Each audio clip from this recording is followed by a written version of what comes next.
In my opinion, the Anacrusis is a unoptimized game on many rigs, including high-end machines too. This video will cover some of my recommended settings and console commands to make your game run just a bit better. There will be chapters in the video, so you can skip to whatever section you want. Let's begin. Okay, so we'll be ignoring display settings here, but you can tweak these on your own whenever you like, but we'll be ignoring them here. So we're going to be covering graphics here only. Texture quality.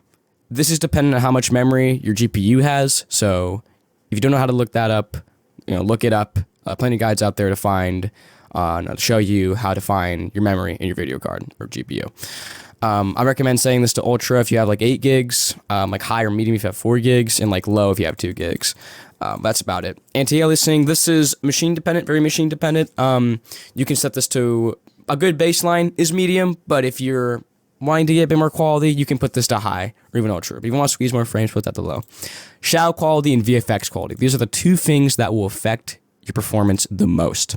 I recommend setting these both on low no matter what. VFX quality on higher settings, there's a bit more particles at once, and guns have lights when you shoot them, but the performance impact is not worth it in my opinion. And shadow quality low, put this low no matter what. Shadows in this game kill your frame rate all the time, so just put it on low. If you really want if you really want quality, I guess, you can put it on medium, but anything above medium will kill your frame rate. Post-processing and material or kind of whatever graphic settings, I say a good baseline is medium for both of them. These are a bit hard to see what they do, but medium is a good baseline. I bet if you can tweak them however you want, but lower settings, more frame rate. All right, let's get into the in-game console commands now. This is where the stuff gets fun. So here we are on the bridge. So in the description, there'll be the list of console commands I'm going to use for it, but really quickly, I'm going to show you how to open the console. So on the top left of your keyboard, there'll be something known as the tilde key. Click it, and you're done. This is where you type all your console commands in here. Now, before I do show them off individually, you do want to, I do have to mention that every time you quit the Anacrusis, your console commands will not save. So you have to retype them in every time you launch Anacrusis. Bit repetitive, but not a huge deal. Just thought I'd let you know that. But yeah, so here we go. I'm going to cover them individually. Here we go. Okay, so the first one we're going to cover here is r.ShadowQuality. Now, what this does, this affects dynamic shadows, not pre-baked shadows. The difference, to sum it up, dynamic shadows are shadows that move within the world, and static shadows are ones that don't. So we're going to set it to 0. As you can see, the shadows on the characters have been removed. If I set it to 1, you can see they're right there. So this removes basically those dynamic shadows.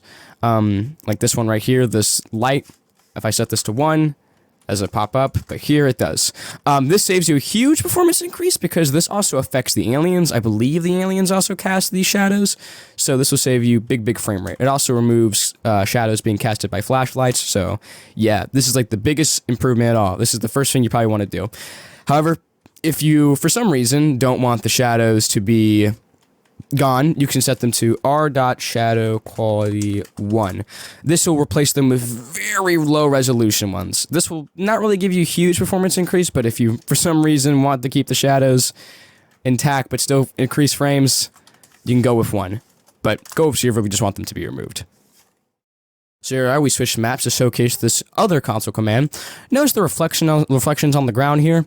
Well, this is known as SSR or SSR, and this is a heavy performance impact. So we're going to type in r.SSR, and we're going to type up here r.SSR.Quality. You're going to set this to 0. You see here, it disables reflections. This is another huge performance impact. Reflections in this game, I've noticed, are, I think, one of the biggest things that affect it besides shadow quality. So you really want to disable these.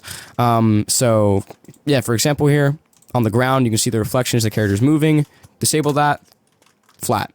It also affects here too, like reflections on these pods. Disables those as well. Or hold on. Well, yeah, disables those as well pretty much. So a lot of reflections are disabled. So yeah, big performance increase, excuse me, performance increase. So yeah, let's move on to the next one.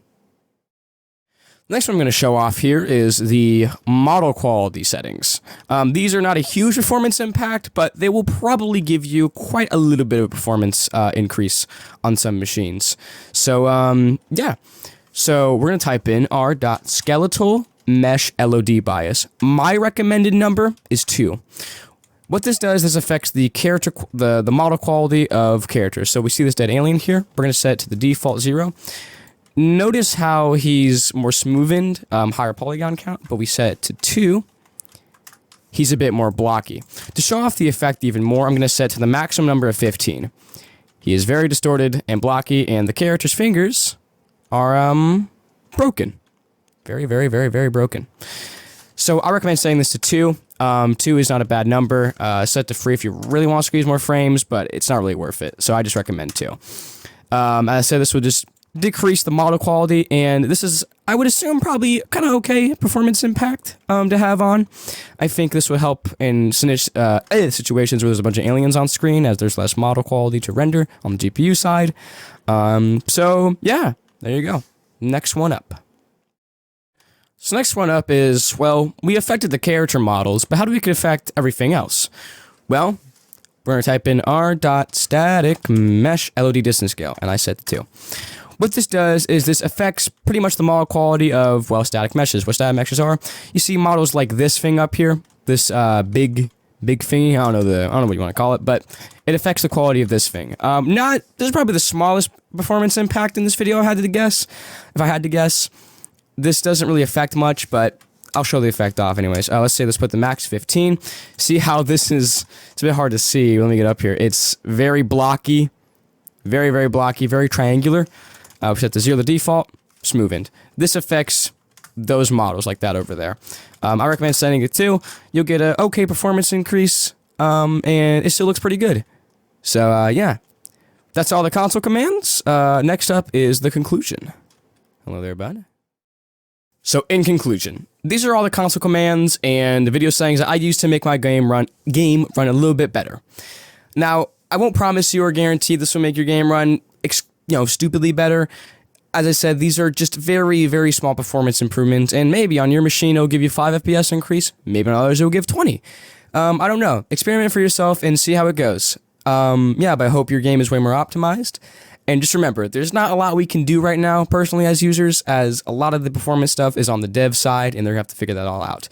But I do hope this helped you out a little bit. Remember, everything is in the description, and I'll update the description if there's any new console commands that I find that help the game just a little bit too. That's about it. Hope this helped you, and see ya. I love this game.